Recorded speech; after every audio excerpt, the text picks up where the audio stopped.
Boa noite a todos. O tema de hoje é inovação em temática.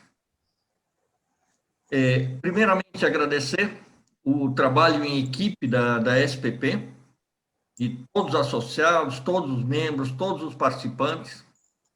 Agradecer a nossa FEBRAF, que é a Federação Brasileira, todo o apoio que vem dado, a Federação Interamericana e a Federação Internacional de Filatelia. E, especialmente, aos mentores do SPP Connect, que é o Brás Martins Neto e o Igor Crispim. Nosso muito agradecimento especial ao convite e à honra de poder trabalhar em equipe juntamente com todos. Destacar, quais são os critérios de julgamento? Como é que um jurado vai apreciar o julgamento? Essa é a tabela em vigor para as coleções temáticas. Se vocês observarem, há 4 grupos principais. O primeiro deles é o tratamento, o segundo deles é o conhecimento, o terceiro é a condição em raridade e o quarto, a apresentação. O tratamento, ele hoje em vigor, a partir de 2012, a partir do congresso que houve em Jacarta, na Indonésia, em 2012, foram aprovados essa distribuição de 35 pontos para o tratamento, com os seguintes subitens: título e plano com 15 pontos, desenvolvimento com 15 pontos e inovação com 5 pontos. Nós vamos tratar hoje especificamente sobre essa questão da inovação, que vale 5 pontos. Somente lembrando que essa inovação é algo pessoal do colecionador, da maneira pela qual ele vai dispor o seu material, e é algo, como vamos dizer, grátis. Ou seja, não há um custo maior para conseguir esses 5 pontos. São 5 pontos que o colecionador consegue colocar dentro da sua coleção unicamente usando a cabeça, sem nenhum reflexo pecuniário. Isso é muito importante destacar. Vamos começar a fazer a coleção. A escolha do tema é, evidentemente, o ponto-chave de qualquer colecionador, especialmente dentro de uma coleção temática. Num julgamento, se analisa e se pontua a concordância e integralidade de toda a coleção. Portanto, tema, título, plano e desenvolvimento andam lado a lado e se condiciona um ao outro reciprocamente. A coleção, ela é analisada como um conjunto, e isso é importante ter em mente. Na avaliação do desenvolvimento de uma coleção temática, nós temos, primeiro, o título, que é fundamental a escolha do título. Nós temos o plano da coleção, ou seja, o que o colecionador se propõe a realizar. Nós já tivemos uma palestra especificamente sobre a questão de plano. E é muito importante que de todas as páginas, da primeira até a última, tenha uma linha histórica, ou seja, tem um fio condutor que vai conduzir a coleção, vai contar a história do colecionador. Esse fio condutor é muito importante e são esses componentes que estão dentro do que se chama de tratamento, entre os quais a inovação é um deles. Tratamento temático. Na filatelia temática, o conceito ele é definido nos regulamentos e ele é representado pelo plano. O plano e o desenvolvimento representam os dois aspectos de um processo entrelaçado, baseado em estudo pessoal e pesquisas do colecionador sobre o assunto e material. O melhor conhecimento do material permite identificar novas peças, cuja inclusão muitas vezes deve ser justificada por meio de novos estudos sobre o tema, o que resultará na realização de um plano mais elaborado. Cada peça da coleção deve estar relacionada com o tema escolhido, e sua informação temática deve apresentar-se de maneira clara e eficaz. O tratamento temático, ou seja, o tratamento da participação temática, inclui a estrutura da obra, título e plano, e a elaboração de cada ponto dessa estrutura, o desenvolvimento. O título e plano, o título e a possível legenda, define o escopo do tema com a qual a participação tratará. Então, a primeira coisa que eu vou ler na coleção é o título e o plano, qual é o índice, o que o colecionador tenta esclarecer que vai colocar em sua coleção. O desenvolvimento significa a elaboração aprofundada do tema, visando alcançar uma disposição do material plenamente de acordo. Na elaboração, se utiliza apenas informações temáticas autorizadas postalmente, disponíveis a partir de o propósito da emissão ou uso da peça, os elementos primários ou secundários do desenho da peça, ou ainda outras características postais. E para fazer isso, se requer um conhecimento completo do tema escolhido, um alto grau de conhecimento filatélico e um texto temático para garantir o link temático necessário a fornecer detalhes temáticos sempre que necessário. Ou seja, o conselho primordial, seja qual for o assunto da coleção, tem que dominar esse assunto, tem que ler muito, tem que estudar, seja qual for. E, além de estudar o assunto, tem que estudar filatelicamente, ou seja, quais são os itens postais que eu vou escolher para colocar dentro da minha coleção. Ainda tratando do desenvolvimento, a análise tanto do tema quanto do material adequado, com base em completo conhecimento temático filatélico, é um pré-requisito para alcançar o melhor desenvolvimento temático possível.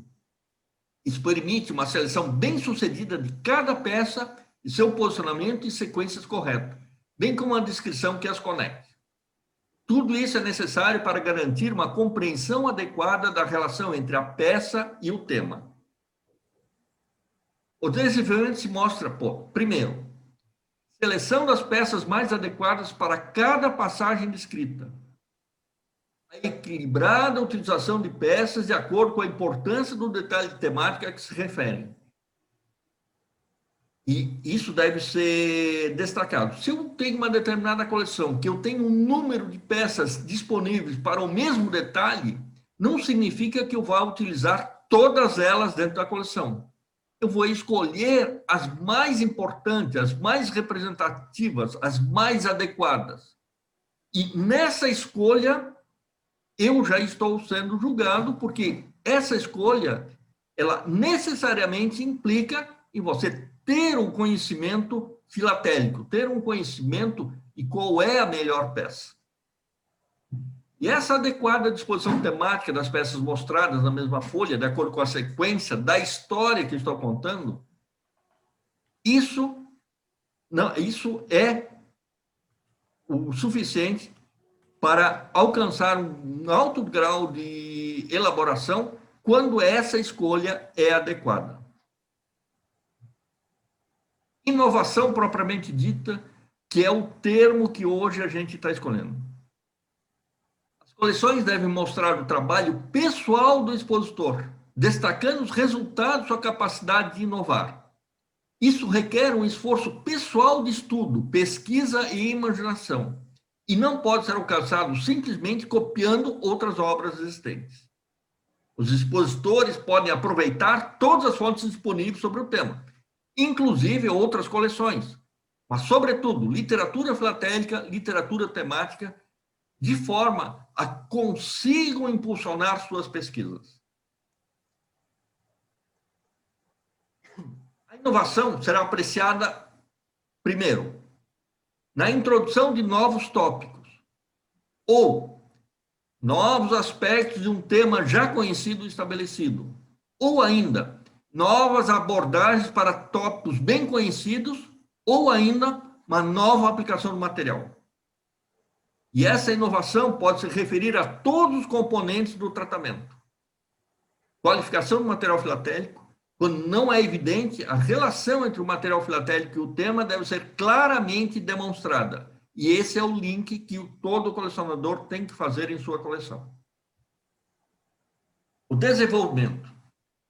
A correta montagem e localização do material, incluindo a colocação de cada peça em cada folha, é demonstrada através de um bom entendimento e um fio condutor correto e fluido de desenvolvimento.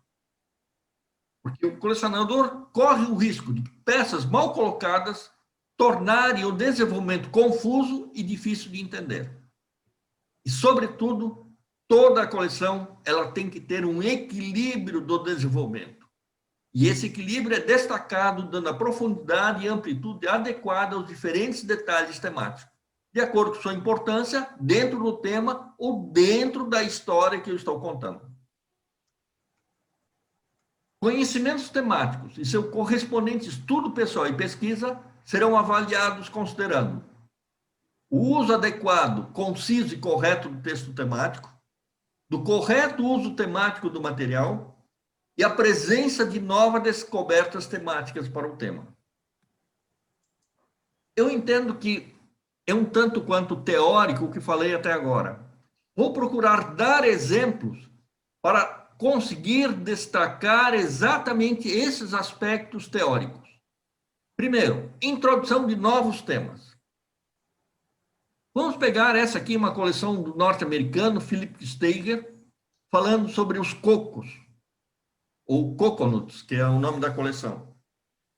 Efetivamente, há muitas coleções que falam de vegetais, há muitas coleções que falam sobre a natureza, mas, especificamente, você pegar uma palmeira e um coco para representá-lo dentro dessa coleção, isso é bem original.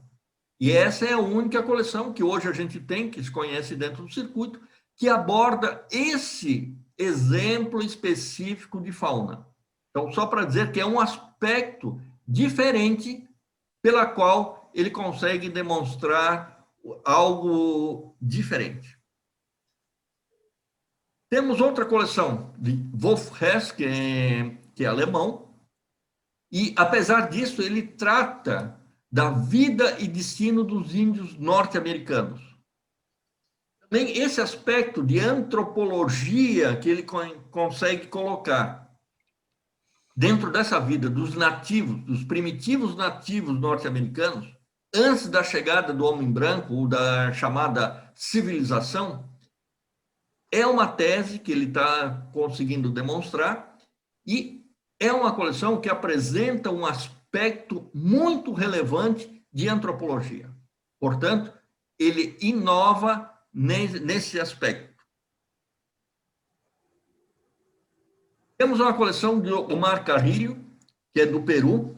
Essa é uma coleção de um quadro falando especificamente de Machu Picchu.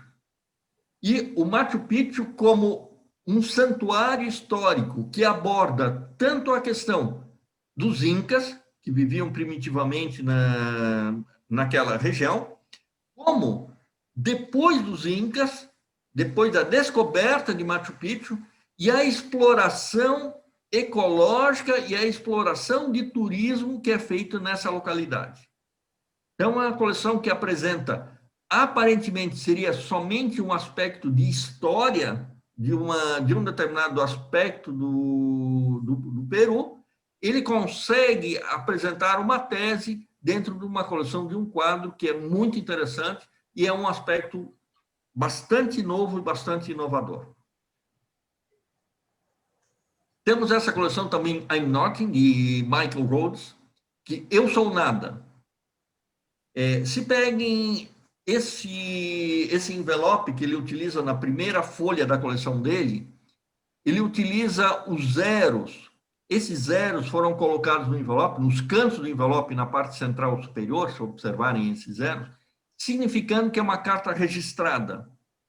Mas, por outro lado, esse zero também significa o nada, e aí ele desenvolve a coleção dele a partir desse aspecto do nada. Inclusive, utiliza os erros de impressão, as impressões em branco, impressões albinas, e vai por esse caminho desenvolvendo uma coleção muito interessante especificamente sobre o zero, ou seja, sobre o nada. Temos a coleção da Marcela Dias Cabal, que ela é do Panamá. Ela é uma coleção que fala do Cervantes e do Dom Quixote, que é a obra principal do Cervantes, e ela aborda como que era a Espanha nos anos de 1600, exatamente a época que o Miguel de Cervantes escreve a obra do Dom Quixote e a concepção tardia que existe sobre os cavaleiros medievais e a crítica social que ele consegue, que o Cervantes faz através de um personagem tardio, um cavaleiro medieval. É uma tese de literatura.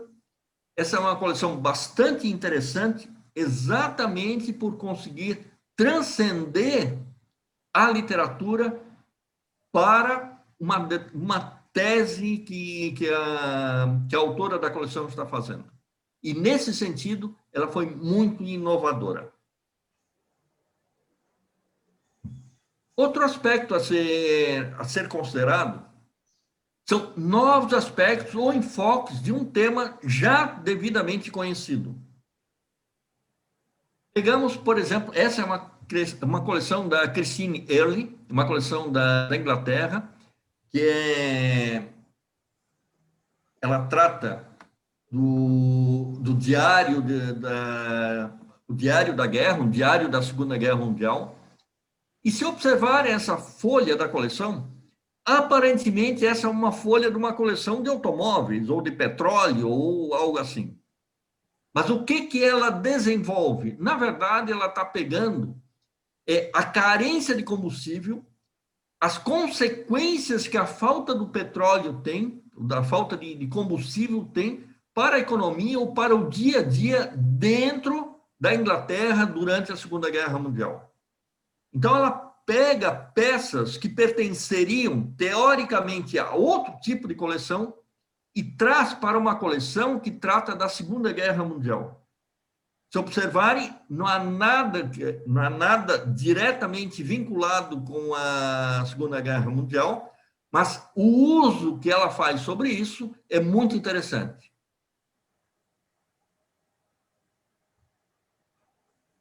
Essa aqui é a coleção do Francisco Piniella, que é uma coleção da Espanha, uma coleção sobre o Cristóvão Colombo. Se observarem aqui na parte central da coleção, ele tem ali astrônomos árabes.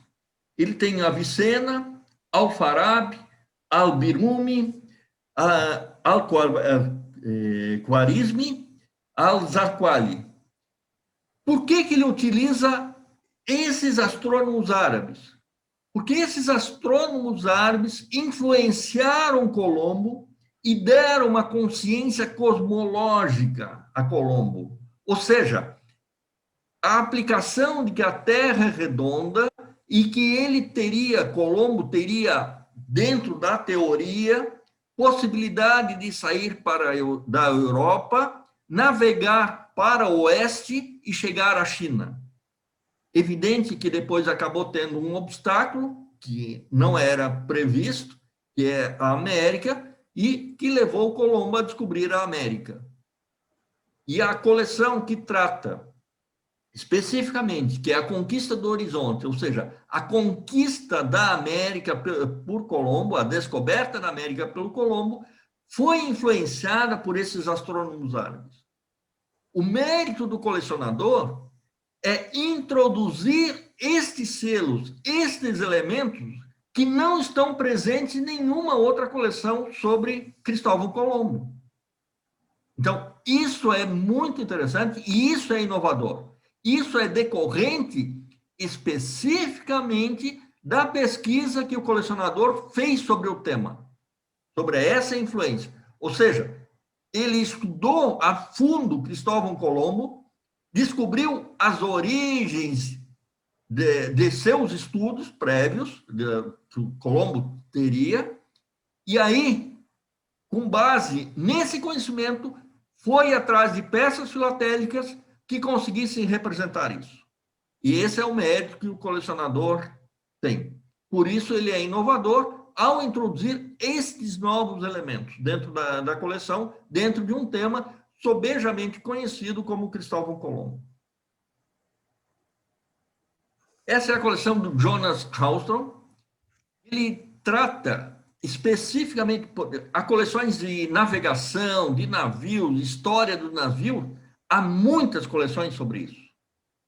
Mas a originalidade, a inovação que o Jonas conseguiu trazer é fazer uma abordagem a partir dos veleiros com velas quadradas, que foi uma inovação tecnológica, e aí ele apresenta essa história fundamental. E esses veleiros que conseguiram fazer as grandes descobertas, as grandes navegações, e aí ele defende uma tese dentro da coleção dele. E, nesse sentido, ele pegou um determinado aspecto dentro das coleções de navegação que não estavam explícitas em nenhuma das outras. Não há nenhuma outra coleção que aborda esse aspecto dentro da navegação como ele faz. Essa é a coleção do italiano Ezio Gorretta, Um Dia com Meu Melhor Amigo. E apesar desse título, a coleção dele é sobre dinheiro, sobre o sistema financeiro. Aqui nós temos duas páginas da coleção dele. Se olharem a página da esquerda, esse é um envelope, ele é da Finlândia, e essas penas, elas foram colocadas demonstrando que era um serviço postal de urgência, ou que implicava em rapidez. E ele utiliza essa imagem pictórica das penas para demonstrar de que na Oceania, as penas de alguns pássaros eram utilizadas como moeda. E aí, esse uso que ele faz da imagem pictórica numa coleção de dinheiro, de moeda, é inovadora. Porque essas peças, tradicionalmente, elas fazem parte das coleções que tratam de aves, que não é o caso dessa coleção específica. E se observarem na outra página, que é a outra página que eu peguei da coleção dele, na parte inferior, nós temos uma carta pré-filatélica, 1829, de Londres, circulada internamente de Londres. Só que com uma curiosidade, ela partiu da Lombard Street. Se observarem, tem a marca postal da Lombard Street. E quem conhece a Lombard Street sabe que é a rua principal do distrito financeiro de Londres. E aí ele utiliza esse nome, o Lombard Street, exatamente para representar esse distrito financeiro de londrino. Esse uso do toponímio está correto e foi muito bem explorado, e foi o primeiro a utilizar isso dentro de uma coleção que trata da questão financeira. Portanto, ele foi bastante inovador. Nós temos aqui a coleção do Raudel Busto Gallup, que ele é cubano, uma olhada sobre as aves, sobre a perspectiva humana. Ele trata, na parte superior da coleção, um mulred, que é utilizado em várias coleções, ali ele está utilizando pelas asas. Mas eu queria chamar a atenção para outra peça. Essa peça, na parte inferior da coleção, essa na parte, é um recibo registrado da Hungria, de 1916, durante a Primeira Guerra Mundial, e na qual os símbolos das aves estão devidamente representados. Portanto, essas aves com as asas abertas estão sendo representadas exatamente com um material que é diferenciado, que é um material bastante difícil e não usual dentro das coleções de aves. Por isso, ele merece o crédito por ter inovado nesse aspecto. Essa é a coleção do Damian Lade, que é aves da Australásia.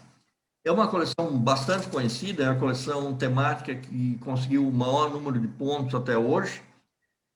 E se observarem aqui na parte central da coleção, ele fala sobre o macomaco. Macomaco é uma espécie endêmica da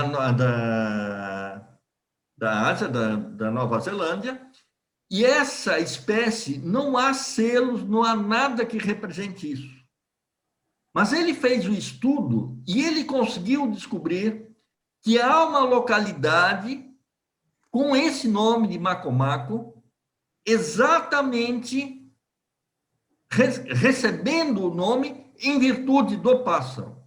Ou seja, o estudo do toponímio que o Damian faz consegue trazer para dentro da coleção, e isso é inédito, isso é bastante relevante, ele conseguiu peças muito interessantes, inclusive anotações manuscritas com o macomaco, e traz de uma forma bastante inovadora dentro da coleção. E só para mostrar que dentro da coleção não é só um aspecto que ela traz como inovador. Dentro dessa mesma coleção do Damian Lage, nós temos aqui uma página seguinte. Verifiquem, ele pega um carimbo comemorativo relativamente comum, de 1980, com um homem com um binóculo. E aí ele diz que, na observação dos pássaros, primeiro você tem que ajustar o binóculo. E aí, se observarem o selo, que ele está falando sobre o ajuste, ele pega um selo que tem o deslocamento da cor preta, que mostra exatamente como se fosse um binóculo mal ajustado, ou seja, fora de foco, e a seguir o selo correto com devidamente adequado. Ou seja, ele utiliza uma figura pictórica por elementos muito comuns, muito modernos, mas consegue dar uma explicação pictórica sobre o que ele está contando, que é a observação dos pássaros. Ou seja, ele pega um binóculo, um homem com um binóculo, que é extremamente comum, o selo com deslocamento de cor e depois o selo normal. Isso é muito interessante e essa forma dele introduzir esses elementos é bastante original e bastante inovadora. Nova aplicação de material, que é mais um critério. Vamos pegar aqui novamente a coleção da Conquista do Horizonte, do espanhol Francisco Pinela. Se observarem, aqui ele está falando também do Colombo e das influências do Colombo. A rota, por que o Colombo queria ir para a China?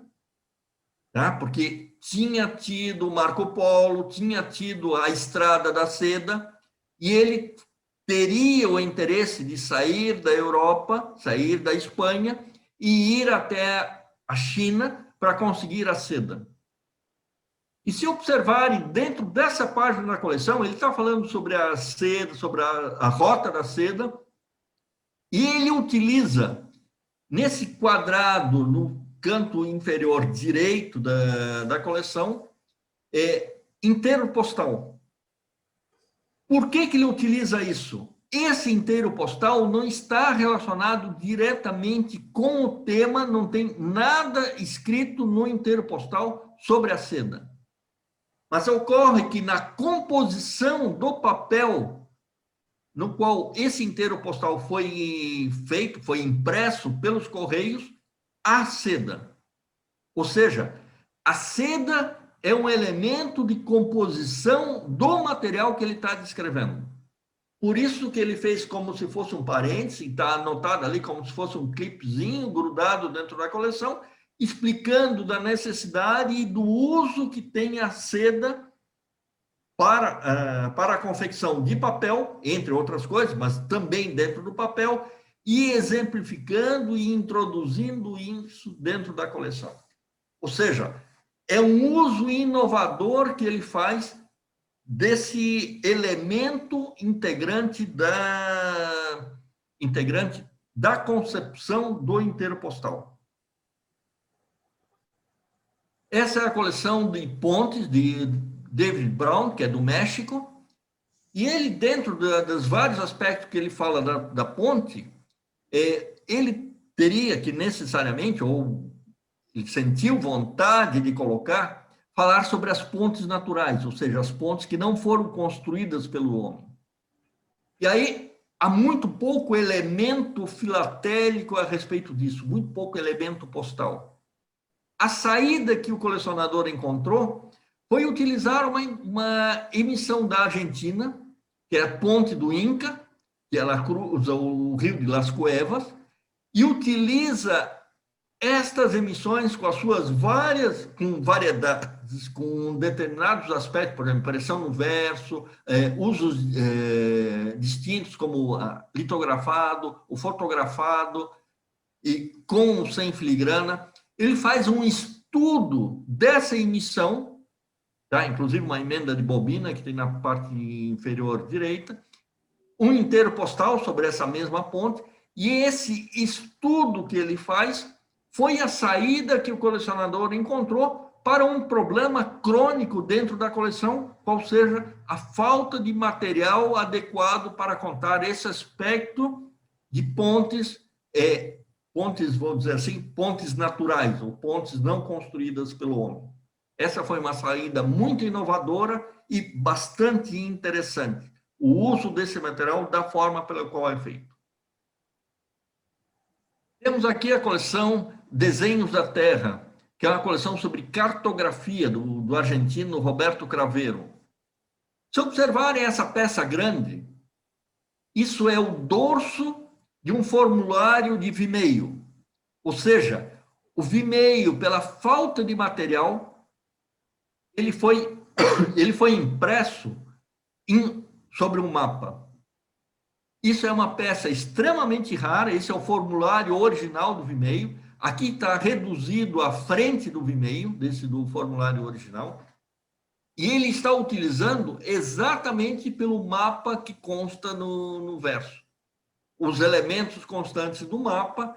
Esse também é um uso muito inovador sobre um determinado aspecto dos Vimeos, que existe tanto dos Vimeos como do Aircraft, e são extremamente raros. Esse mapa, que representa a costa da Tunísia, foi utilizada, portanto, dentro da coleção foi utilizado adequadamente dentro da coleção de cartografia. Essa é a coleção do Tono Putrano, que é a viagem ao velho reino de Serengeti. É uma coleção sobre leões. Ele está falando aqui nessa página da coleção dele sobre a educação, ou seja, sobre a necessidade de educar os humanos para preservar a fauna, e especificamente os leões. Se observarem este inteiro postal do Congo belga, que ele é de 1928, ele trata uma sala de aula. Essa sala de aula tem um quadro nos fundos da sala, que é um leão. Ou seja, ele utilizou um elemento secundário, que é um quadro de leão, nos fundos de uma sala de aula, dentro de um inteiro postal, dentro da imagem de um inteiro postal, para conseguir retratar exatamente o que ele estava falando, que é a conservação dos leões e a educação dos humanos nesse sentido. Esse é o link, esse é o gancho que o colecionador conseguiu para demonstrar adequadamente esse aspecto da coleção que ele estava tendo. Evidente que todos sabem que nos catálogos de inteiros postais dificilmente há a descrição das peças, e para conseguir descobrir que efetivamente há um leão no fundo de uma sala de aula, foi uma pesquisa pessoal que o colecionador teve. Só para começar agora determinados debates. Eu, particularmente, tenho algumas dúvidas de que acho que a solução é um tanto quanto platônica. E essas dúvidas, elas têm que ser esclarecidas. Eu vou colocar isso publicamente, que eu acho que a gente tem que começar um debate a esse respeito. O que acontece quando uma coleção expõe um tema e se torna popular e outras coleções começam a surgir que também abordam isso? O que acontece quando uma coleção toca em um novo aspecto, em um tema já conhecido, e outras coleções começam a incluir esse aspecto em seu desenvolvimento? O que acontece quando a coleção se concentra de forma inovadora e outras coleções começam a fazer o mesmo? O que acontece quando uma coleção usa material nunca antes aplicado a um tema e outros expositores veem a vantagem da descoberta e começam a utilizar esse material sobre as mesmas condições? Sem dúvida, os regulamentos temáticos elaboraram uma secção na qual os esforços do expositor podem ser valorizados. Mas como resultado da aceitação dessas ideias e sua subsequente implementação pelo resto da comunidade filatélica, que estabelece questões semelhantes, ficaria ele prejudicado? Por quanto tempo é válido um certo critério de inovação? Se pode ver uma coleção que aplica um ou mais dos critérios definidos como inovadores, mas está sendo exibida por 5 ou mais anos. Ainda é uma coleção inovadora? O que é inovação? Inovação significa criar algo novo. A palavra é derivada do termo latino innovatio, e se refere a uma ideia, método ou objeto que é criado e que pouco se parece com padrões anteriores. Assim, o júri se depara com a disjunção de ter uma coleção que foi revolucionária uma vez, e agora os anos se passaram, e acontece que em outra ocasião obteve melhores pontuações para inovação. O que ele vai fazer agora? Abaixar a pontuação nesse aspecto só porque o tempo passou? Penso que nenhuma coleção deve ficar estática. A resposta seria em sempre ser inovador. Sempre procurar nunca manter a mesma coleção durante 5 ou mais anos. Mas eu expor hoje a coleção, conseguir mais peças, continuar estudando, acrescentar mais material e continuar sendo inovador, continuar sendo exemplo para as demais coleções, continuar sendo a referência para que os outros comecem a estudar a minha coleção. Esse é o objetivo de ser inovador e penso que isso nós temos que regulamentar melhor, nós temos que esclarecer melhor e não deixar a subjetividade e que o jurado pense, isso é inovador ou isso não é inovador. Muito obrigado. Espero que no debate a gente consiga aprofundar muito mais essas questões.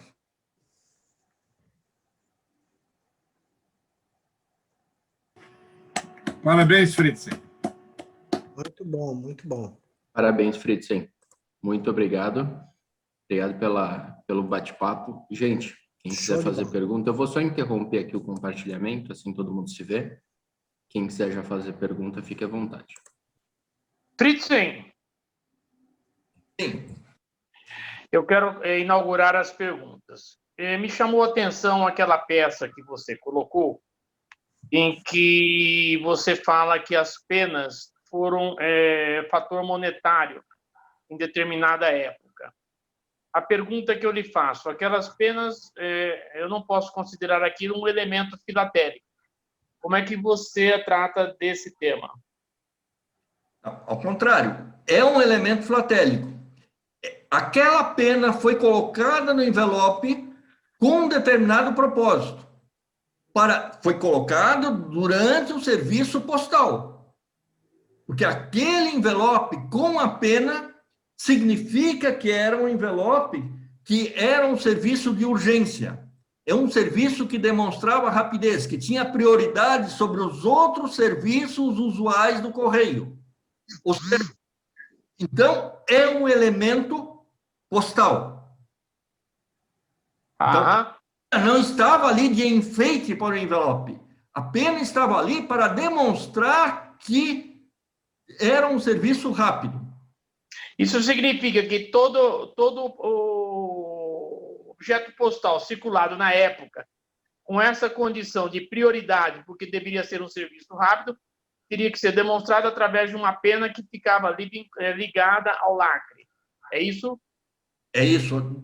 Determinados países da Escandinávia utilizaram isso. Isso não é não aconteceu nos correios de todo mundo. Especificamente num serviço postal da Escandinávia. Tá. Existe isso dentro da Finlândia, existe dentro da Noruega, existe dentro da Dinamarca, mas não é usual, por exemplo, no correio brasileiro, eu não conheço um envelope que tenha pena. Sim. Isso de que época é? Esse costume de essa aplicação de que época é? Anos 1600, 1700. São pré-filatéricos. Ok, tá bom. Tá bom, agora a coisa modifica. Tá bom. Eu queria pegar você numa armadilha, mas não consegui. Fritz, só um ponto importante. Esse serviço, ele é caracterizado, ele pode ter uma pena, 2 penas ou 3 penas. Em função da quantidade de penas que estão no lacre, era a urgência do serviço. Então, como se fosse urgente, urgentíssimo, extremamente urgente. E isso, evidentemente, mudava o preço do pagamento. Uma dúvida você tem visto mais de uma vez esse tipo de peça? Sim.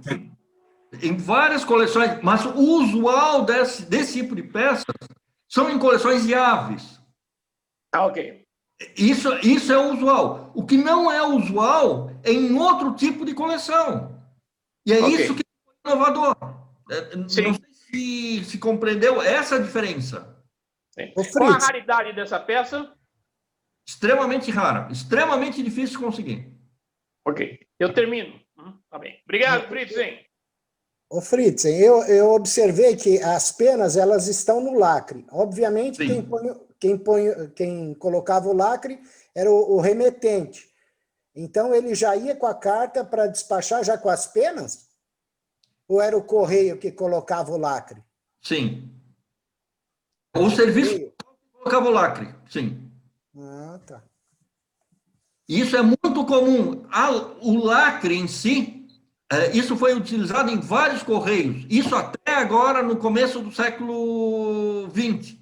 Determinados correios, por exemplo, o Correio do México, toda a correspondência tinha um lacre no verso. Mas era colocado Cartas registradas. Então, o lacre significava o registro. Era como se fosse a nossa etiquetinha de registro. Lá era o lacre. E esse lacre é colocado pelo correio.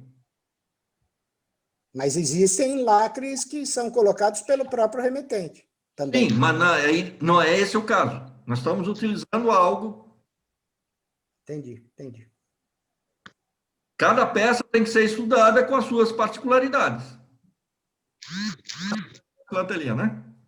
Fritzen, queria dar os parabéns aí pela palestra.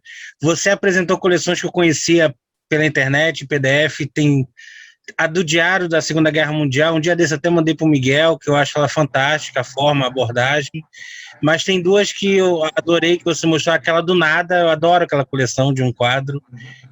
Tem desde o selo da Fome Zero, tem um selo brasileiro na coleção, do projeto Fome Zero, até erros de impressão, carimbos pré-filatéricos, é fantástica a coleção. Eu acho aquela coleção, é simples, se você for ver, tem peças difíceis, mas ela é simples, é muito inovadora. E a outra é essa da pena que você falou, é do amigo. Eu não quero contar spoiler com essa coleção, diz pro pessoal quem é o amigo que ele fala. É bem interessante isso.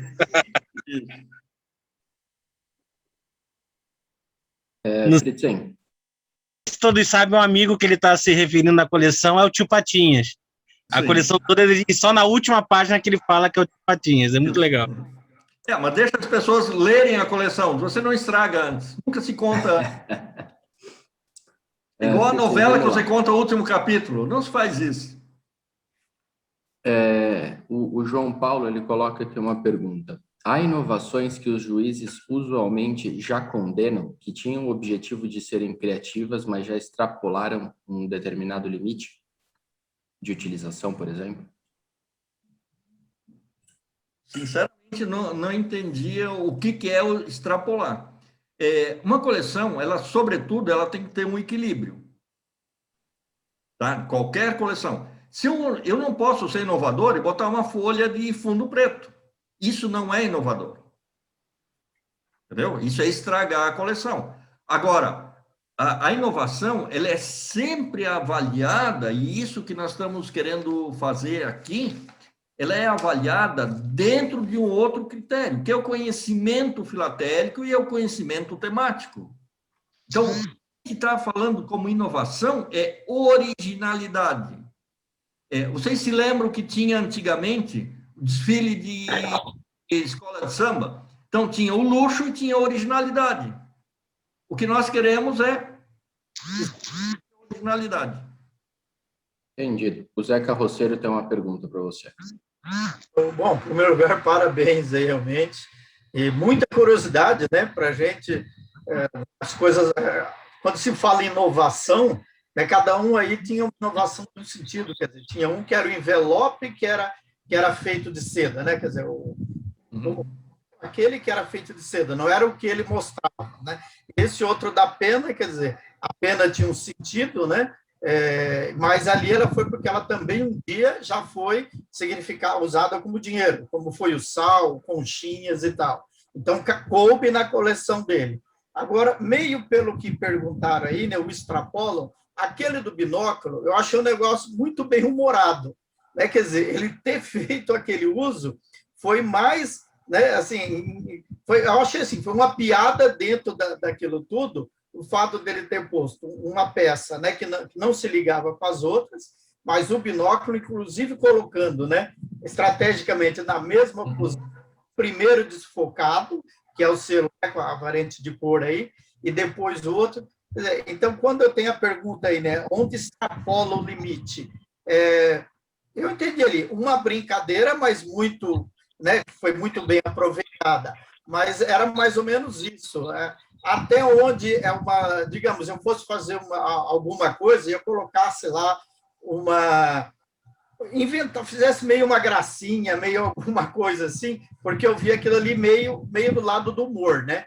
Mas não tem, na inovação, ela não tem o limite desde que ela é algo que não foi feito antes, e é mais ou menos a inovação isso. Se ninguém ainda fez antes, é a primeira vez que ela está aparecendo, ela é aceita ali. Sim, é exatamente isso. O que estava querendo salientar, que mesmo se levar no nível de brincadeira, são peças filatélicas corretamente adequadas e foi... Então, a inovação, ela não extrapola isso. É o uso de peças postais. Então, eu não posso dizer que eu sou inovador, eu quero 5 pontos e eu coloco qualquer coisa dentro da coleção. Não. A coleção continua tendo todos os demais critérios de julgamento. E, sobretudo, para mim poder ser inovador, eu tenho que conhecer muito o tema. Sim, ele não pode, né, sair, extrapolar, né, ter um limite que você já pôs em todo o seu plano. Não, entendi. Valeu, obrigado.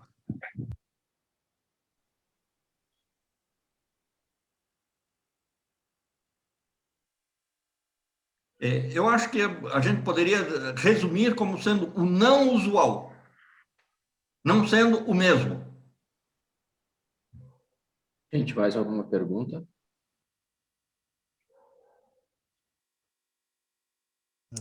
Nossa, que silêncio. Eu na temática, achava que era mais fácil de montar a coleção, mas ela realmente é muito mais difícil. O que eu acho mais difícil é essa linha condutora. Sabe, você sair de um ponto, que é o teu tema, né? Sair daquele tema e conseguir harmonizar todas as folhas daquela forma que você explicou, que elas tenham uma sequência natural, que não seja forçação de barra. Então, quando eu resolvi remontar toda a coleção, adquirir mais peças e tal, mas mesmo assim é muito difícil você às vezes está numa página muito boa, que você montou, aquela página está muito bem montada, o que ela está falando, coisa. Quando você passa para outra, além de você conseguir peças um pouco menos importantes, vamos dizer assim, você não consegue pelo menos na coleção de colaboração e resistência, você não consegue dar aquela liga, sabe? Quando você fala, por exemplo, eu estou falando da chegada do início da colaboração, do eixo e tal. Então, você vai lá, põe a Itália, põe o Japão, põe a Alemanha. Aí, depois, você parece que pula alguma coisa. Eu não consigo. Não é que ela, para quem consegue fazer, é mais fácil. Mas esse é o grande problema, é dar que uma folha emende na outra. Vamos simplificando assim, para dar essa harmonia. Porque por mais que o assunto é tão grande, que dá a impressão, quando você monta, você fala, pô, mas você pulou tal coisa. Essa coisa entra, não entra, vale a pena pôr, não vale? Porque você tem que fazer um resumão, para você falar de colaboração e resistência em 40 folhas, 40 folhas A3 ou 80 folhas A4, é muito difícil, muito difícil. Por isso que eu estou aí enrolando desde 1900 e bolinha e não sai do canto, não sai do lugar. Eu tenho peças muito boas e peças muito ruins, que às vezes elas são... É aquilo que eu falei, resistência, você usa material da época. Aliás, colaboração, você usa material da época. E a resistência, você usa material pós-guerra.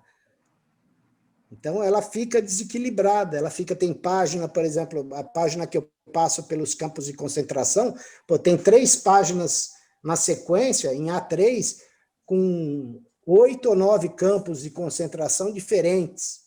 Aquela parte ali, para o filatelista, é mais interessante, ele vai prestar mais atenção. Aí, quando passa mais para frente, aí o cara vê lá meia dúzia de coisas que, às vezes, não conjumina. Eu vou parar de falar também.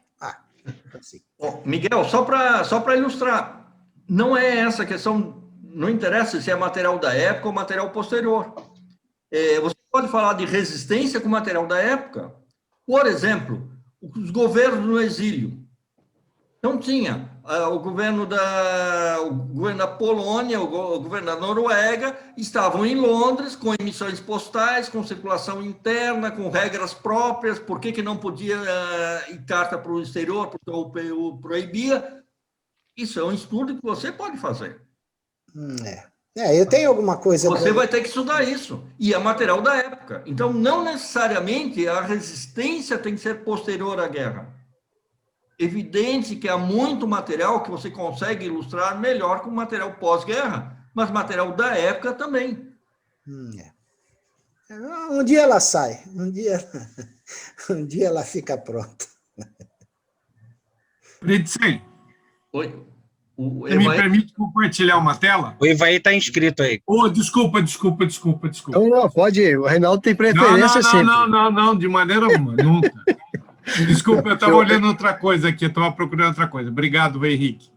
Eu acabei não podendo acompanhar a apresentação toda do Fritzen, porque nesse horário eu sempre tenho um compromisso inadiável, mas acabou e quando eu voltei já estava nas perguntas. Mas pegando assim o fio da meada, eu acho que muito importante na temática, aí para o Miguel aí que está falando, Miguel, é não ter pressa. Quem tem pressa não consegue fazer uma coleção temática profunda. Vai fazer sempre superficial. São umas coisas realmente importantíssimas. Paciência e pesquisa. Eu, quando tinha minha coleção ainda, pesquisando sobre a coleção de orquídeas, que eu prometi até de colocar no YouTube e não coloquei ainda, uma parte, a pesquisa ia passo a passo. Cada vez que eu chegava a uma medalha, eu ouvia, você chegou ao limite, você não passa daí. Aí, quando eu chegava aquilo, você conseguiu passar, mas daí você não passa. Até que eu cheguei à medalha de ouro lá no Japão, em 91, com orquídea que ninguém dava nada por ela. Não, isso aí não tem como chegar nem a prata. No final, eu cheguei ao ouro internacional. Agora, umas coisas muito curiosas. Nas minhas pesquisas, etc., um belo dia eu deparei com um artigo sobre a ilha de Madagascar. A ilha de Madagascar é o maior exportador de baunilha do mundo. E a economia deles subsistia somente com a baunilha. Sem a baunilha, eles não tinham como sobreviver. E um belo dia, alguém que comprava muito parou de comprar a baunilha deles. Quem foi? A Coca-Cola. pararam de colocar baunilha, aí se descobriu na fórmula secreta da Coca-Cola que tinha baunilha, mas baunilha original. Eles resolveram colocar baunilha artificial. Aí fizeram um novo sabor da Coca-Cola, etc, etc, e foi... A Madagascar quase faliu. Aí, uma vez que não deu certo a Coca-Cola com sabor modificado, com a baunilha artificial, eles voltaram a comprar a baunilha de Madagascar e Madagascar pôde sobreviver de novo. Então, uma curiosidade assim, que aparentemente, a que tem a ver isso com a orquídea? Tem. A baunilha é originária de uma orquídea, de vanila. Então, aí eu fiz uma página jogando, falando sobre Coca-Cola. De repente, o que tem Coca-Cola a ver com uma coleção de orquídea? Mas é o link ali da coisa, é onde o Fritzen falou aí da originalidade ali da coisa. E isso foi um sucesso total. Foi, puxa vida, como é que você descobriu isso? Um artigo que saiu no jornal americano falando sobre um dos componentes da fórmula da Coca-Cola é baunilha original. Então, é a vanila. Isso aí. Então, a gente não pode ter pressa e tem que pesquisar. Realmente, pesquisa é tudo em matemática, para se ter uma boa coleção de matemática. Então, a gente vai ficar sempre no raso. Nunca vai chegar profundo, vai chegar ao nível mais alto. Isso aí. Obrigado. Boa, boa. Valeu, vai. Vai lá, Reinaldo. Macedo, à vontade. Não, primeiro, quem teve a oportunidade de ver a coleção do Evair é uma verdadeira aula de filatelia e de criatividade. Acompanhei essa coleção desde 1982, exposta em Blumenau, numa Brapex, ou Lubrapex, lá, né? Não, Brapex. Era uma Brapex. Brapex. Aí ganhou bronze prateado. Isso. Eles estavam lá também. Foi quando surgiram as 3 coleções de temática que fizeram toda a diferença na história do Brasil, né? Quando surgiu um passeio pelo Olimpo, do Capúcio, Voar é com os Homens, do Luiz Fernando, Linda, Charmosa e Convencida, do Evair, que foi exatamente uma revolução na forma de se ver temática no Brasil, porque foi aonde se saiu, vamos chamar, da utopia para a verdadeira pesquisa e utilização de diversos materiais numa coleção temática. Isso é um mérito bastante grande que eles tiveram de impulsionar a temática no Brasil. Não, mas aqui eu queria só compartilhar uma tela aqui, Fritzen, se me permite? Sim, não. Justamente dentro desse princípio de se poder utilizar a variedade, existe uma prova de cor de um selo uruguaio que saiu sem a cor preta. A cor preta é exatamente a construção da barragem. Eu tive a oportunidade de encontrar o artwork mostrando exatamente como era a barragem construída. Então, eu digo que para o homem construir a barragem, ele precisa achar uma boa seção de rio, precisa definir um projeto, e aí sim a barragem vai ser implantada no leito do rio para poder, evidentemente, gerar a energia que o homem queria. Então, a variedade usada, às vezes, dentro de uma criatividade, como o Damian utilizou, ela pode provocar uma forma distinta de você montar a coleção, exatamente buscando isso, né? A barragem é uma coisa inserida no corpo do rio, e que, enquanto ela não é colocada, o rio está lá, esperando, evidentemente, a construção. Era só para colaborar um pouquinho na boa utilização que o Damian fez da variedade. Obrigado. Você apagou? Não, eu posso colocar de novo. Outra dificuldade que tem na coleção temática em papel A3. É você fazer, por exemplo, aqui está bem claro a linha que você utilizou. Então, o assunto vem daqui da esquerda para a direita em cima, e depois volta aqui para baixo também na mesma, é um Z. na mesma sequência. É um Z, isso. Então, visualmente, rapidamente, deu para perceber isso. Também é outra dificuldade para você pôr o negócio de Segunda Guerra assim, no Z que você acabou falando. Na realidade, você comenta aqui, você explica o que acontece, primeira atividade, segunda, terceira. Mas isso vai muito de encontro àquilo que o Ivair falou, né? Coleção temática é um jogo de paciência, né? não se faz de um dia para o outro. Não só pela dificuldade de obter a peça, mas quando você obter a peça, achar outras variantes do que você pode fazer. Tem paciência, já tem uns 15 anos. Eu queria... Pode falar, Miguel, continua. Não, pode Não, é falar. o Demetrio que eu acho que está querendo falar. Fique à vontade, Demetrio. Ok. Fritz, é mais uma curiosidade. Quer dizer, eu tive a chance de ver ontem também a tua fala na versão portunhol, né? Foi tão interessante quanto hoje. Entendi tão bem quanto hoje. Tá? Mas eu, desde ontem, fiquei curioso pelo seguinte. Se a gente pensar que a gente está nas coleções temáticas, na terceira ou a quarta geração dela, eu fiquei curioso se, quando tínhamos a primeira geração, que era basicamente selos, né? E hoje a gente compreende que a coleção temática ela incorpora como uma síntese de todas as outras classes.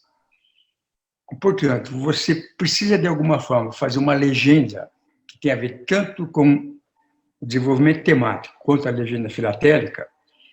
A minha pergunta é a seguinte, que quando você tinha só selo, tinha esse item também chamado inovação ou não?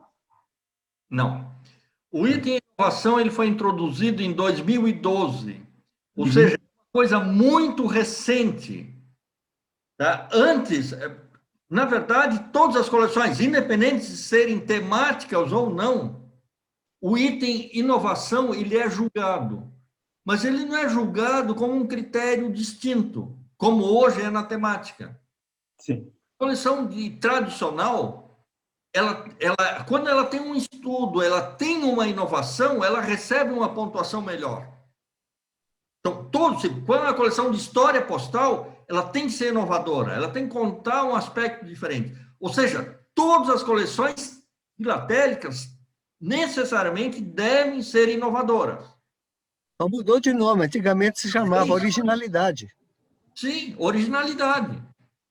Hoje a temática, ela inovou, tá? Vamos dizer assim, ela colocou o item inovação como um critério próprio, autônomo, de 5 pontos. Sim. Eu particularmente, eu acho que essa é a tendência de todas as demais classes de dentro da filatelia. Dentro da filatelia tradicional, eles também vão considerar a inovação dentro da história postal. Ou, se a experiência da filatelia temática não der certo, ou não esclarecerem, que são aquelas dúvidas que eu coloquei no final dessas pequenas palavras, se elas não conseguirem convencer e não conseguirem as regras serem melhores definidas, vai regredir a temática. Mas a tendência, a meu modo de ver, é de que isso vai se expandir para as demais categorias. Ou seja, aqueles que têm coleções tradicionais, pensem nisso como inovação, como colocar inovação dentro da sua coleção. Então, mas, de qualquer forma, o que eu penso é que vai dar esse toque de originalidade, como disse o Ivair, ou de inovação, ela vem com esse desenvolvimento da temática que acaba exigindo a legenda nas peças filatélicas. Quer dizer, se você não exige isso, e se isso não incorpora no desenvolvimento da coleção, aquelas peças da pena, por exemplo, jamais poderia ser justificada numa coleção de dinheiro. Né? Então, quer dizer, o que está acompanhando o item inovação na temática, eu penso que é exatamente esse aspecto de você, ao relacionar peça e tema, você tem que explicitar isso na sua legenda temática. Né? Sim. Não necessariamente dentro da legenda. A legenda auxilia. Claro. Você tem o item... Mas a inovação é um contexto muito mais global, inclusive na própria escolha do que eu vou colecionar. Como que eu vou colecionar? Dentro do plano, tem que ter inovação. Ou seja, todos os aspectos da coleção, elas têm que ser inovadoras. Isso que é importante. Sim, você explorou exemplos, você deixou claro isso no início da tua fala, tá? Mas você explorou exemplos, é por aí que eu peguei o item da legenda. Você pegou peças, tá? Que aparentemente não tinham relação com o tema, mas se tornaram pertinentes ao tema. Justificadamente se tornaram localizado no desenvolvimento, mas está explicado na legenda. Que se você colocasse aquela peça das penas, as outras também, tá? Sem um mínimo de legenda, não teria significado nenhum aquilo. É uma peça jogada sem muito significado, ainda que houvesse todo um desenvolvimento temático consistente. É esse lance que eu quero chamar a atenção, né? E aí, isso também, de alguma forma, retroage para aquelas suas questões finais. Quer dizer, aquela peça da pena, mas também como aqueles dos 4 selos lá de quem iluminou o pensamento de Colombo para fazer a descoberta da América, quer dizer, tentando atingir a China, né? Eu tenho a impressão que elas continuam sempre como inovadoras. Mas a questão... Porque eu concordo, ela continua como inovadora. Agora, não tem nada a ver com o tema, ele faz a alegação. concordo. Agora, qual é o problema se tem outra coleção do Colombo e alguém copia a ideia, pega os mesmos 4 selos e coloca numa outra coleção? Sim. Aí, deveria ser punido. Deveria ser aí, seguinte... o cupim cola. Esse que é o ponto. Se não der o continua crédito, sendo inovador se alguém copiou? Não entendi. Desculpe. Ele continua sendo inovador se teve uma cópia da ideia dele? Aí eu Ou fico você pensando... premia quem foi o primeiro original? E como é que você vai saber se um colecionador dentro de um determinado país foi o original e a coleção que vai para o exterior é a cópia? Pois é, só para alimentar essa discussão, sabe? Eu fico pensando qual é a diferença de um prêmio Nobel, qualquer das áreas do conhecimento, em literatura, por exemplo, para não falar da minha área, tá? E alguém que, de alguma forma, vai reproduzir aspectos daquele livro pelo qual a pessoa ganha a literatura, o prêmio de literatura, o Nobel de literatura, e vai simular alguma criatividade. Quer dizer, você não vai tirar o crédito daquele cara que ganhou o prêmio de literatura, o prêmio Nobel de literatura. É mais ou menos isso que eu estou querendo dizer. É só para alimentar a dúvida que você colocou. Você disse que é subjetivo, eu estou colocando uma dimensão de subjetividade também, né? Sim, tá certo. É um problema. Sim, ok. Eu concordo que é um problema, só estou alimentando possíveis soluções para esse problema, né? Queria dar os parabéns para você, tá? Para organizar e o tempo para preparar.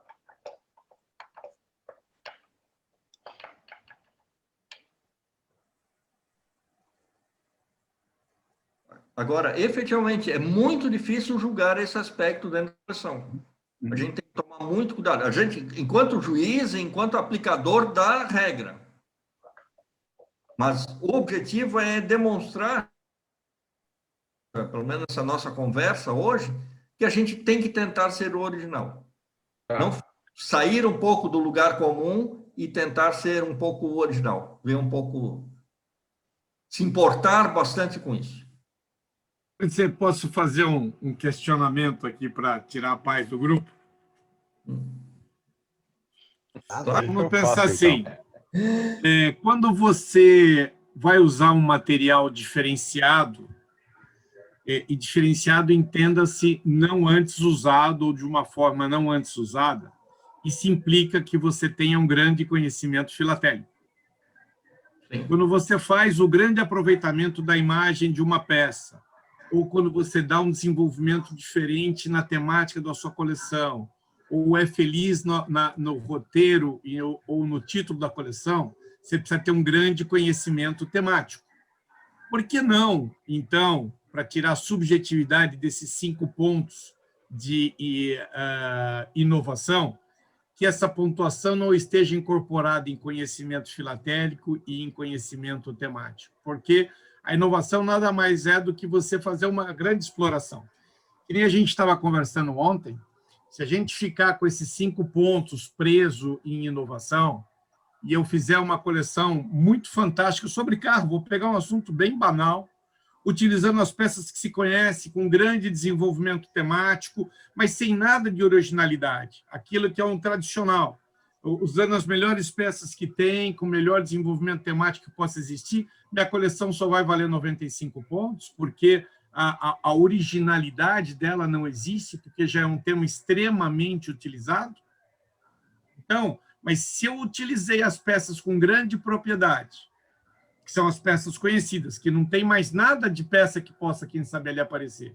Se eu usei o tema com grande aplicação temática, porque eu consegui explorar todos os pontos que estavam dentro daquilo que se sabe de um automóvel, eu não sou merecedor dos 100 pontos? Não deveria estar essa originalidade dentro do conhecimento temático e dentro do conhecimento filatélico, porque, efetivamente, aquilo que vai me fazer buscar os pontos necessários? Não é questionável isso aí, no aspecto de que uma coleção extremamente bem desenvolvida, se não tiver nada de novo, ela vai perder pontos de originalidade? Pode ser que existam temas que não mais propiciem isso. Então, como é que fica essa visão quando você explora muito bem o conhecimento filatélico? Eu vou usar todos os tipos de materiais possíveis e imaginários, porque, quem sabe, não exista mais nada de novo que eu possa usar nisso, porque já é um tema vastamente pesquisado. Eu vou desenvolver ela extremamente bem tematicamente, mas nada de novo, porque já é um tema extremamente batido. Como é que fica essa avaliação desses 5 pontos numa coleção como essa? Vamos no outro tema.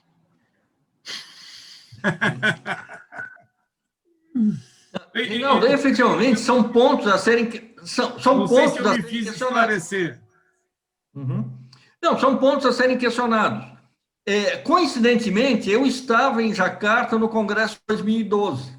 Eu participei da discussão, eu não tinha o voto do Brasil na época, não era o delegado do Brasil naquele congresso, tá? Então eu era um mero espectador, tá? Não tinha nem direito à palavra, mas eu estava presente lá no Congresso 2012.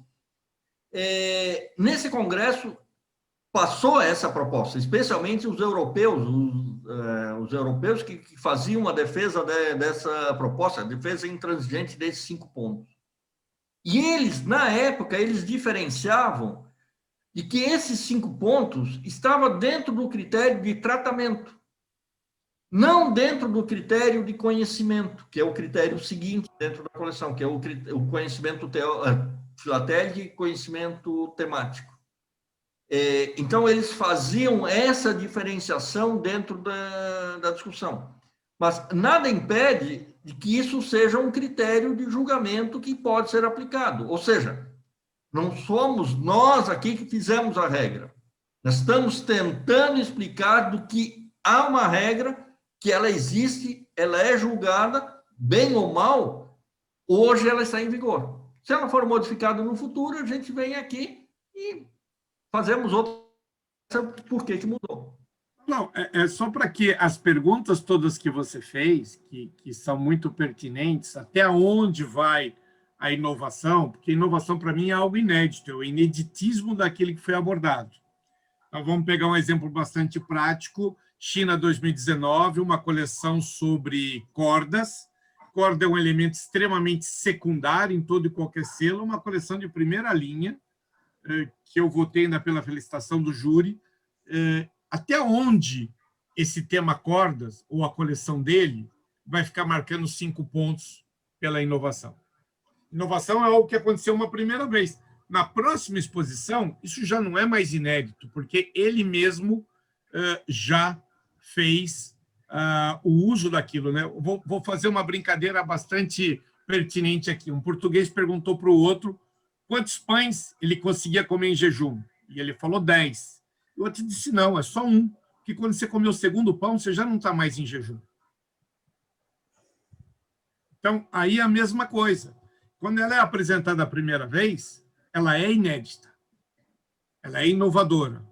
Quando for apresentada a segunda, ela já não é mais inovadora.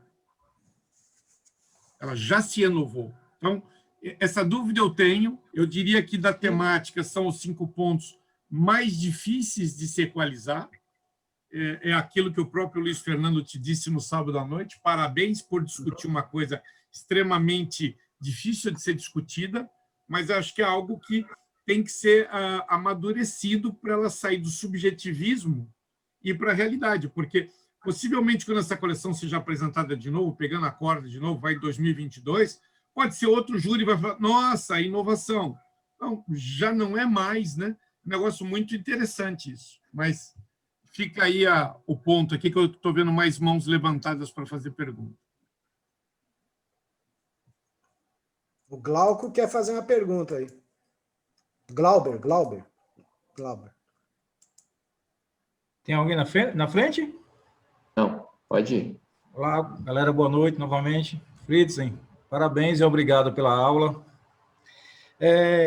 Fugindo um pouquinho apenas da inovação, no aspecto geral de uma coleção temática, você acha que, qual a sua opinião, existem determinados temas que, digamos assim, sairiam na frente de outros com relação ao material existente, ou, por exemplo, até mesmo materiais raros, como, por exemplo, esta carta com as penas, ou se for uma coleção temática relacionada com navegações, que, digamos assim, tem até itens pré-filatélicos, ou até mesmo relacionado com fauna em geral, que geralmente na fauna nós temos milhares ou milhões e milhões de itens, nem só selos, né?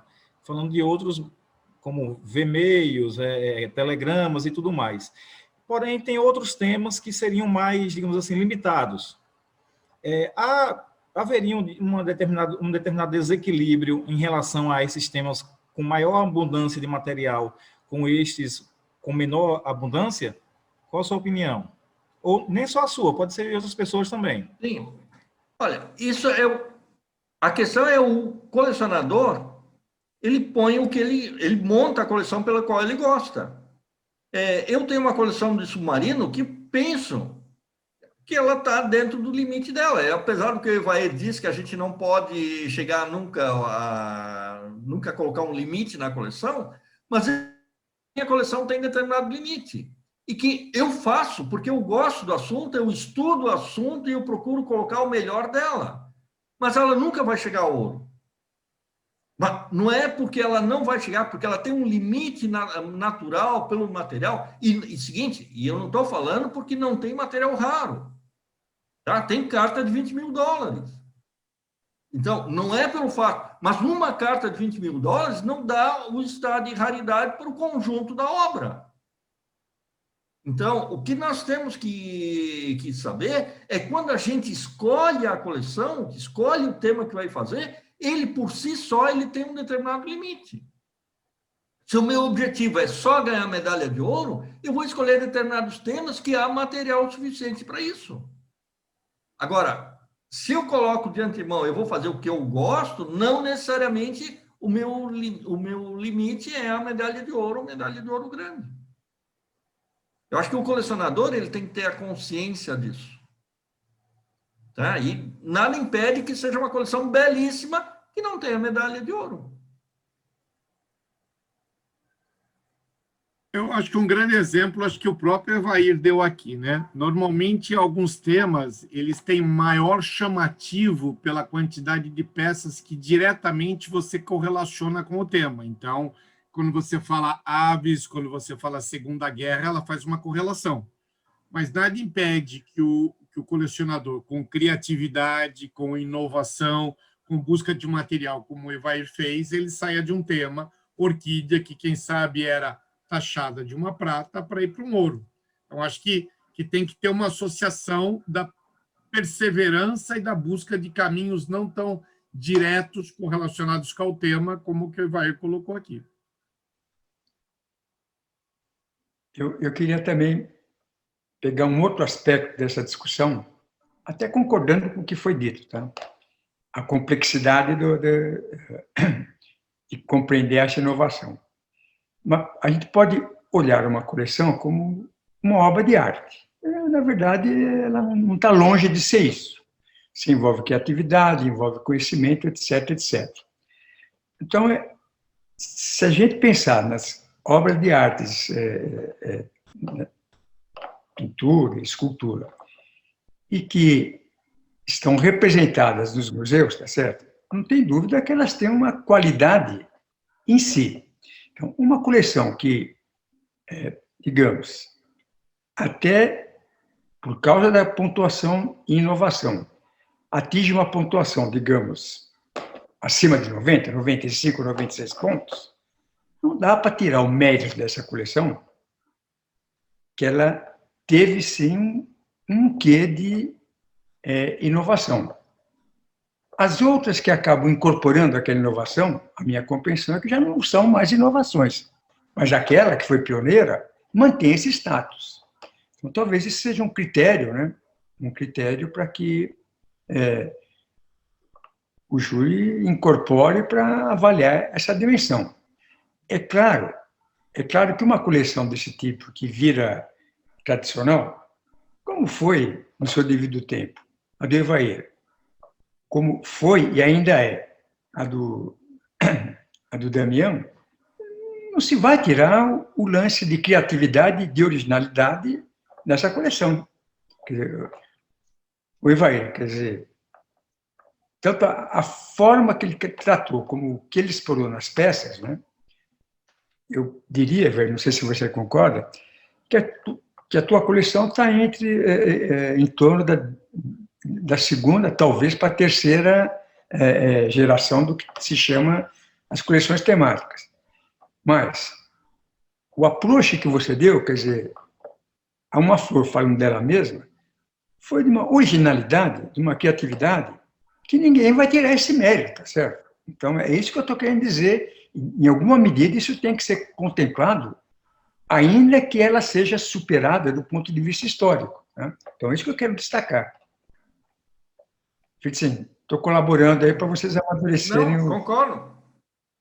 Uma coisa muito importante que a gente tem que considerar também é a questão de julgamento. A gente não pode ficar achando, bom, cheguei, é isto e ponto final.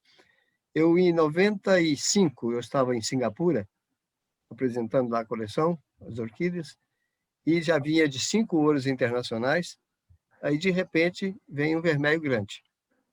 O Damian estava lá na época, ele ficou indignado, mas por que você ganhou vermelho grande e não ouro? Aí foi passando um juiz alemão, ele chamou lá o fulano, escuta, você julgou essa coleção? Por que você deu vermelho grande e não ouro se ela já vem de 5 ouros internacionais? Aí o alemão foi para a frente da coleção e apontou uma folha, onde eu apresentava a folha inteira de uma prova daquele selo do Barbosa Rodrigues de 42. Aí ele falou, isso aqui não é selo, e ele não fala nada sobre isso. E eu do lado, e eu falo alemão também. Aí eu, escuta, mas como não é selo? Aí, isso aqui, isso não é selo.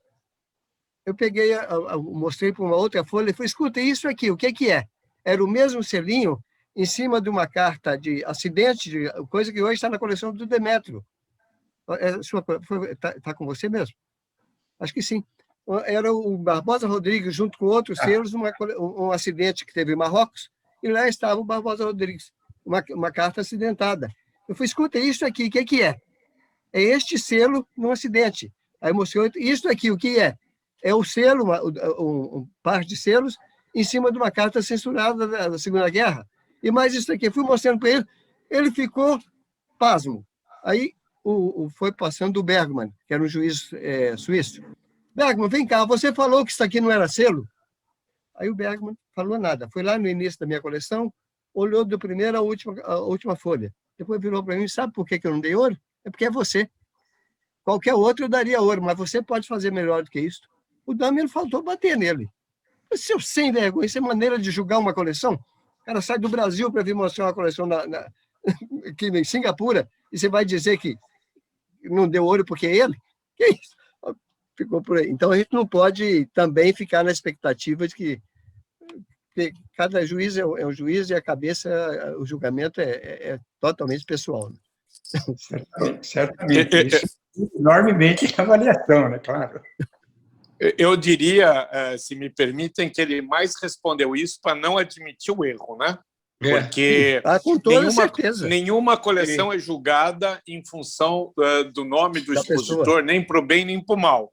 Mas, uma vez dada a pontuação, mesmo que exista um erro, essa pontuação não é reavaliada. Então, foi uma forma, diga-se de passagem, bastante feia de justificar o erro dele.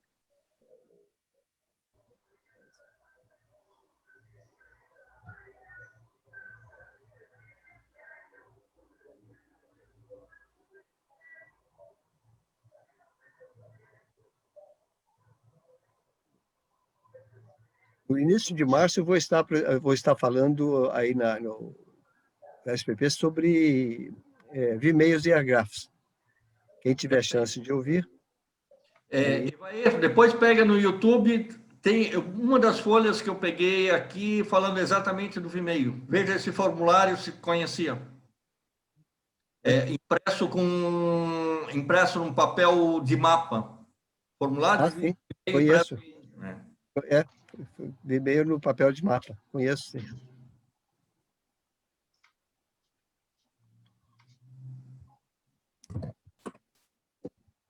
Mais alguma pergunta? Fritz, calma. Romeu, por favor, fique à vontade. Sobre o microfone.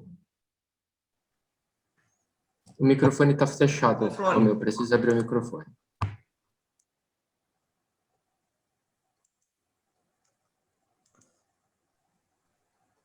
Não está conectado Eu não estou ouvindo. Fone. O microfone está aberto, mas o fone seu que não está... Deve estar no computador também desligado. Tem. Eita. Eu achei que era só eu que não estava ouvindo. Romeu, faça a pergunta pelo chat, escrita. Pode ser, então. Agora está o som, agora está o som. Deu agora? Deu. Fique à vontade.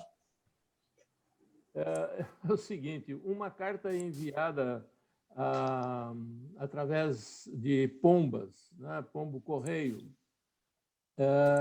isso entraria, vamos dizer assim, numa coleção temática e teria seria inovador no sentido de apresentar alguma novidade?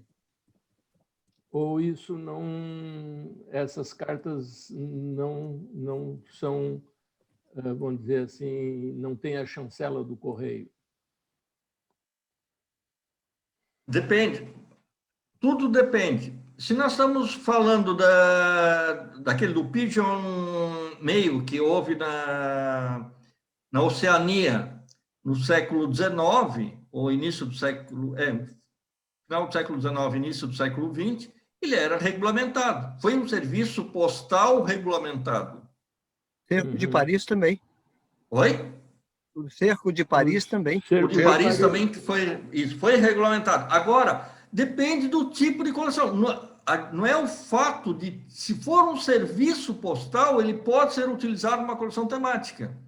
Agora, depende do tipo de coleção que vai ser. Se for uma coleção falando de guerras ou de determinadas circunstâncias, ele pode entrar. Ou coleção de aves, obviamente, entra. Depende do... Então, se for um serviço postal, ele pode ser utilizado. Põe o pidiograma na coleção de orquídeas. Também. Tem o pidiograma da África do Sul na coleção de orquídeas. Ela tem que estar ligada ao tema, lógico. Ligada ao tema, sim. Era de uma exposição de selos que se chamava Disa, e Disa é o nome de uma orquídea, e o símbolo da exposição era a orquídea. E era o pidiograma. Então, aí casou tudo. Está lá. Se não me engano, Fritz, nessa exposição que teve na África do Sul, ano passado, tem uma coleção sobre correio de pombos do Damien, se não me engano, essa coleção, de um quadro. Sim, muito boa até a coleção, muito boa. Essa coleção ela estava presente na última Lubrapex também, em Portugal. 2016, eu penso que foi a última Lubrapex. Essa em Viana do Castelo. Estava exposta lá, eu conheço essa coleção pessoalmente. Obrigado pelo esclarecimento. E a grande discussão dessa coleção é que se ela ia qual era a classe de julgamento da coleção. Se ela ia ser julgada como aerofilatelia ou se ela ia ser julgada como... Ah, não era na temática que ele colocou? Ele colocou... Ah, não entendi. é temática. Não é uma coleção temática. Entendi. E aí, no final foi julgada como? Aeropostal? Aerofilatelia. Aerofilatelia.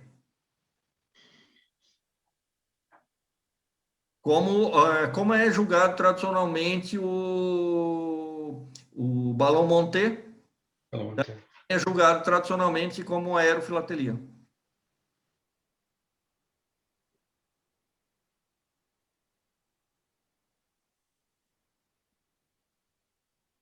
Legal. Mais alguma pergunta? Bom, Fritzen, muito obrigado. Obrigado pela conversa, obrigado pela apresentação, por trazer esse tema bem bacana para a gente. Tenho certeza que depois no YouTube também vai ser um dos mais vistos, porque o pessoal sempre acaba voltando para estudar um pouquinho. Muito obrigado a participação de todos. Uma semaninha aí bastante produtiva para todos nós. E segunda que vem a gente está junto. Ainda não temos a certeza de qual que é a palestra da segunda que vem. A gente teve uma pedrinha aí no caminho com o calendário, mas a gente organiza e aparece no site da SPP. Tá bom? Obrigado a todos. Uma boa noite. Boa noite. Boa noite, gente. Saúde. Boa noite. Boa semana. Boa noite, boa noite. Parabéns, Fritzen. Parabéns. Boa semana aí para vocês. Obrigado e parabéns, Fritzen.